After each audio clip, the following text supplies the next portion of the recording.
Hi ma'am. Hi, good evening. నా పేరు Rohini Vanjari. Okay, ఎక్కడి నుంచి మీరు? మేము హైదరాబాదే, లోకల్, పక్కా లోకల్. ఓకే, ఎప్పటి నుంచి పెడుతున్నారు ఇక్కడ స్టాల్? అంత 3 days నుంచి స్టార్ట్ అయింది, ఇది 3వ రోజు. అంటే 37th ఫెయిర్ కదా ఇది. సో ఎన్ని ఇయర్స్ నుంచి పెడుతున్నారు మీరు ఇక్కడ? మేము ఇక్కడ 2 years మేడం. లాస్ట్ ఇయర్ పెట్టాము, మళ్ళీ ఈ ఇయర్. సో హెవీనే ఉంటుందా సేల్స్, విజిటింగ్ గిట? బాగుంది మేడం, పాజిటివ్గానే ఉంది. లాస్ట్ టైం కన్నా పాజిటివ్గా ఉంది. బుక్స్ చదివే వాళ్ళు తక్కువ అని బాధపడుతున్నాము. యూట్యూబ్లు, టెలివిజన్స్ ఇవన్నీ వచ్చిన తర్వాత, సోషల్ మీడియా పెరిగిన తర్వాత బుక్స్ సేల్ తగ్గిపోతుందేమో, బుక్స్ చదివే వాళ్ళు తగ్గిపోతారేమో అని చాలా భయపడుతున్నాము. అట్లా ఏం లేదు. సోషల్ మీడియానే, పుస్తకాలు ఎప్పుడు మస్తకాన్ని వెలిగిస్తాయి అనే మాటని రుజువు చేస్తున్నారు బుక్ ఫేర్లో. చాలా బాగుంది ఇక్కడ మాకు. సో మీకు బుక్స్ మీద ఇంట్రెస్ట్ ఎలా వచ్చింది మ్యామ్? బుక్స్ మీద ఇంట్రెస్ట్ అంటే జీవితం మేడం. జీవితంలో జరిగే ప్రతి సంఘటనని మేము పరిశీలనాత్మక దృష్టితో చూసాము. అది మా ఎదుట జరిగిన సంఘటనల్లో కొన్ని సంతోషం కలిగించి ఉండొచ్చు, కొన్ని దుఃఖాన్ని కలిగించి ఉండొచ్చు.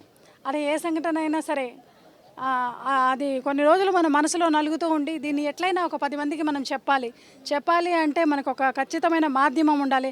ఆ మాధ్యమం ఏంటంటే కథల ద్వారానే మనము సమాజాన్ని మార్చగలము అనేది మా దృక్పథము. అలా మేము 8 మంది రైటర్స్, ఆదర్శిని మీడియా అనమాట.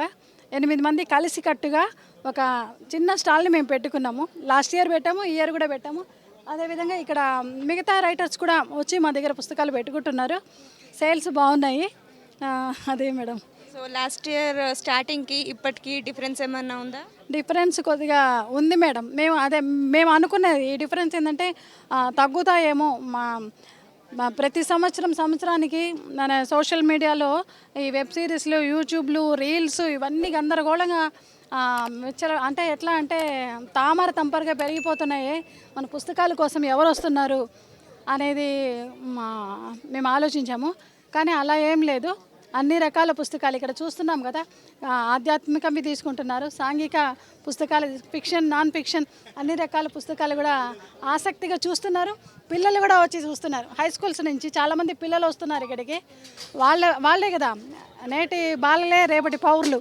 మరి ఆ పిల్లలు ఇవన్నీ చూసి వెళ్ళి వాళ్ళ టీచర్స్కి తీసుకెళ్లారు. అది చాలా సంతోషం అనిపించింది నాకు. మా టీచర్కి ఒక మంచి కథల పుస్తకం కావాలి, మీరు తీసిస్తారా అంటే నేను ఒక పుస్తకం వాళ్ళకి తీసిచ్చాను. పిల్లలు సంతోషంగా తీసుకెళ్ళి ఆ కథల్ని ఆ టీచర్ చేత చెప్పించుకొని నెక్స్ట్ ఆ కథల్లో ఏముంది, సమాజానికి ఉపయోగపడేవే ఉంది అంటే మనం ఒక కథలు రాసినప్పుడు ఆ కథల వల్ల సమాజానికి మంచి జరిగినా జరగకపోయినా చెడు మాత్రం జరగకూడదు. సమాజానికి మంచి జరిగే కథలే రాయాలి. ఒకవేళ ఏదన్నా ఒక సంఘటన జరిగినప్పుడు ఆ సంఘటనని మనం ఏ విధంగా ఒక పరిష్కారం చూపించవచ్చు, ఒకవేళ చూపించలేకపోయినా చెడు మార్గంలోకి మాత్రం పోనీయకూడదు మేడం. అది రచయిత అన్న వాళ్ళ సామాజిక బాధ్యత అది.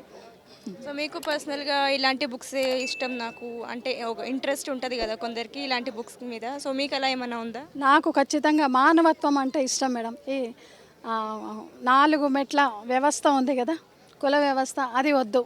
సమాజంలో అందరూ సమానమే, అందరికీ సమాన హక్కులు కావాలి, అందరూ సంతోషంగా ఉండాలి అనేది మా దృక్పథం మేడం.